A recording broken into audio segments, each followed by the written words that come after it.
तो पंचभुजीय प्लेट को बोलते हैं आधारीय प्लेट। क्या बोलते हैं? आधारीय प्लेट। आधारीय प्लेट ये जीवाणु को ऊपर बैठने में हेल्प करता है। जैसा मान लीजिए ये बैक्टीरियोफाज जब इसके ऊपर बैठेगा ना तो ये आधारीय प्लेट की सहायता से इसके ऊपर अड़ जाएगा, रुक जाएगा। ठीक है। और तो कहा जाता है कि जिनके नसीब ऊंचे और मस्त होते हैं उनके ही इम्तिहान ज़बरदस्त होते हैं। तो दोस्तों इसी के साथ आज के इस सेशन में हम लोग समझेंगे बैक्टीरियोफाज या जीवाणु भोजी की संरचना। ठीक है। तो जीवाणु भोजी की संरचना समझेंगे बहुत बेहतरीन तरीके से, तो इसलिए आप इस वीडियो में अंत तक बने रहिएगा। ठीक है। आइए शुरू करते हैं। जीवाणु भोजी की संरचना की अगर हम बात करें, इसका नाम है जीवाणु भोजी, लेकिन है ये क्या? एक वायरस है। क्या है? वायरस, विषाणु है।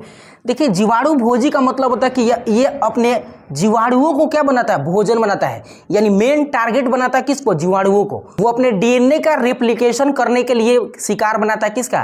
बैक्टीरिया का, ताकि डीएनए का रेप्लिकेशन करके और अपनी संख्या बढ़ा सके। ठीक है। तो ये है जीवाणु बैक्टीरिया, जिसके साथ हमने बैक्टीरिया को भी कोरिलेट करके बनाया ताकि आपको समझने में आसानी हो। आइए शुरू करते हैं। तो जीवाणु की संरचना में सबसे पहला भाग होता है सिर। सिर ये ऊपर वाला हेड वाला है। The top part of body is known as sir या मूड़ी। ठीक है। तो मूड़ी के दो भाग होते हैं, एक कोर होता है, दूसरा कैप्सिड होता है। तो कोर जो होता है ना, कोर इस बीच वाले पार्ट्स को बोलते हैं। ये जो हेड दिख रहा है ना आपको, इस बीच वाले पार्ट को क्या बोलते हैं? कोर। जिसके अंदर द्विसूत्री डीएनए होता है, यानी अनुवांशिक पदार्थ होता है। सभी जीवों के अनुवांशिक पदार्थ होते हैं, उसी तरह से बैक्टीरियोफाज यानी इस वायरस का जो अनुवांशिक पदार्थ है वो कोर वाले सेक्शन में होता है। ठीक है। दूसरा है कैप्सिड। कैप्सिड जो है ना, ये कैप्सोमियर प्रोटीन से बना होता है। देखिएगा, इस हेड के सबसे बाहरी लेयर में, बाहरी परत में कैप्सोमियर प्रोटीन का एक आवरण होता है, जिसको कैप्सिड कहते हैं। ठीक है। ये प्रोटीन संकुचन प्रोटीन के नाम से भी जाना जाता है। संकुचन प्रोटीन भी कहते हैं, क्योंकि इसमें कंटिन्यू संकुचन होते रहता है। संकुचन होते रहता है ताकि इसके अंदर का डीएनए निकल जाए बाहर। ठीक है। तो ये होता है हेड। उसके बाद एक छोटा सा पतला रास्ता यहाँ पे आपको ग्रीवा दिख रहा है, जिसको कॉलर कह रहे हैं। तो कॉलर जो होता है ग्रीवा, ये हेड और इस समस्त भाग को जोड़ रहा है। हेड देखिए, ग्रीवा के बाद ये जो पार्ट दिख रहा है ना आपको, इस सभी पार्ट्स को बोलते हैं पूंछ। ठीक है। लेकिन ये दो सेक्शन में बटा हुआ है, तो हम कह सकते हैं कि ग्रीवा जो है ना, ये पूंछ को और हेड को जोड़ रहा है। ठीक है। बस अब ग्रीवा के अंदर ना खोखला जगह होता है, जैसे एक पाइप जो होता है ना, पाइप, उसके अंदर खोखला जगह होता है। खोखला जगह इसलिए होता है कि जब इस कैप्सिड वाले सेक्शन में संकुचन होगा ना, तो संकुचन से इसके अंदर का क्या निकलेगा? डीएनए, और इस ग्रीवा के आंतरिक भाग से निकलकर सीधे बाहर निकलेगा। ठीक है। अब क्यों निकल रहा है इसका डीएनए बाहर, अभी आपको समझाया था थोड़ी देर पहले, लेकिन फिर से समझाएंगे। अब देखिए, ग्रीवा के बाद यहाँ पे कुछ प्लेट जैसा स्ट्रक्चर दिख रहा है। इस प्लेट जैसे स्ट्रक्चर को टेल या पूंछ कहा जाता है, जो लगभग 24 से 25 प्लेटों का बना होता है। कितने प्लेटों से? 24 से 25 प्लेटों का बना होता है। ये उसका पूंछ है। ठीक है। अगर हम पूंछ की बात करें तो पूंछ भी क्या होता है? खोखला होता है अंदर से। पाइप के अंदर जैसे होल होता है ना, उस होल के, पाइप के अंदर जैसे होल होता है ना, उसी होल के जैसा इस पूंछ के अंदर भी क्या है? होल है। इस प्लेट का सबसे अग्रभाग यानी नीचे वाला, ये थोड़ा बड़ा सा प्लेट आपको दिख रहा है। ठीक है। पंचभुजीय प्लेट है। तो पंचभुजीय प्लेट को बोलते हैं आधारीय प्लेट। क्या बोलते हैं? आधारीय प्लेट। आधारीय प्लेट ये जीवाणु को ऊपर बैठने में हेल्प करता है। जैसा मान लीजिए ये बैक्टीरियोफाज जब इसके ऊपर बैठेगा ना, तो ये आधारीय प्लेट की सहायता से इसके ऊपर अड़ जाएगा, रुक जाएगा। ठीक है। और आधारीय प्लेट से कुछ छोटी बड़ी तंतु निकली हुई है। तो बड़का तंतु को बोलते हैं तंतु पूंछ या टेल फाइबर बोलते हैं। क्या बोलते हैं? Tell fibre.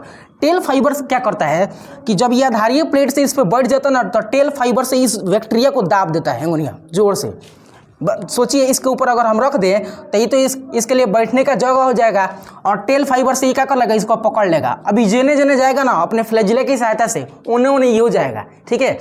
अब इसमें छोटे छोटे यहाँ पे पार्ट दिख रहे हैं आपको, इस पूंछ के अलावा छोटा छोटा, इसको स्पाइक बोलते हैं। क्या बोलते हैं? स्पाइक। ये ड्रिल करने के लिए होता है, छेदने के लिए होता है। किसके अंदर? इस बैक्टीरिया के अंदर। और छेदेगा तो आसानी से क्या कर सकता है? होल बना सकता है। अब जब होल बनाएगा ना, तो छेद तो हो ही जाएगा, और आधारीय प्लेट से एक एंजाइम निकलता है। क्या निकलता है? एंजाइम। उस एंजाइम का नाम लाइसोजाइम है। क्या है? लाइसोजाइम। यहाँ पे हमने लिख रखा है, शायद आपको दिख रहा होगा यहाँ पे। ठीक है। लाइसोजाइम। लाइसोजाइम जो है ना, इस जीवाणु की सबसे बाहरी भित्ति को या परत को ये तोड़ देता है।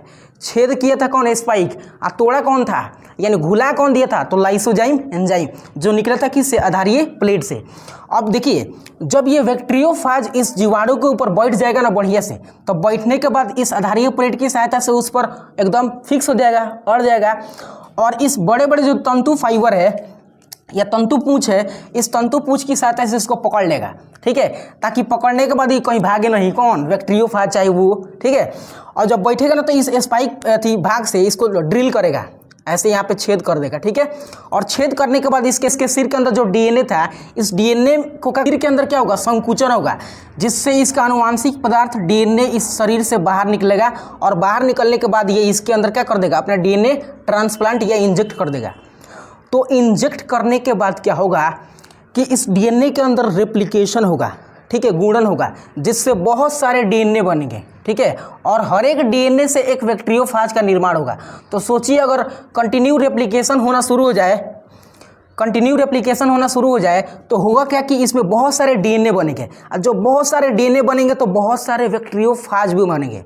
अब कंटिन्यू बैक्टीरियोफाज बनते जा रहे हैं और जीवाणु का जो साइज है, शेप और साइज ये फिक्स है, तो ये क्या होगा, फट जाएगा। और फटेगा तो इससे छोटे छोटे बच्चे निकलेंगे, किसके, बैक्टीरियोफाज के। आप कूदते हुए चल जाएंगे किसी और बैक्टीरिया को अपना शिकार बनाने के लिए, ठीक है।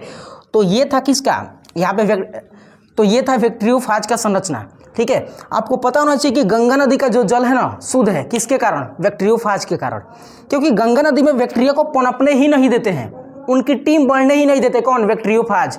जब भी कहीं पे बैक्टीरिया दिखाई देता ना गंगा नदी के पानी में, तो करते क्या कि बैक्टीरियोफाज कूदते कूदते जाता है, अपने इस तंतु पूंछ के दूर इसको पकड़ लेता है, पकड़ने के बाद होल करता है, उसके अंदर डीएनए डाल देता है, उसका ट्रांसप्लांट करके पूरा रेप्लिकेशन करके टीम बनाकर फाड़ देता है, किसको, इस बैक्टीरिया को, ठीक है।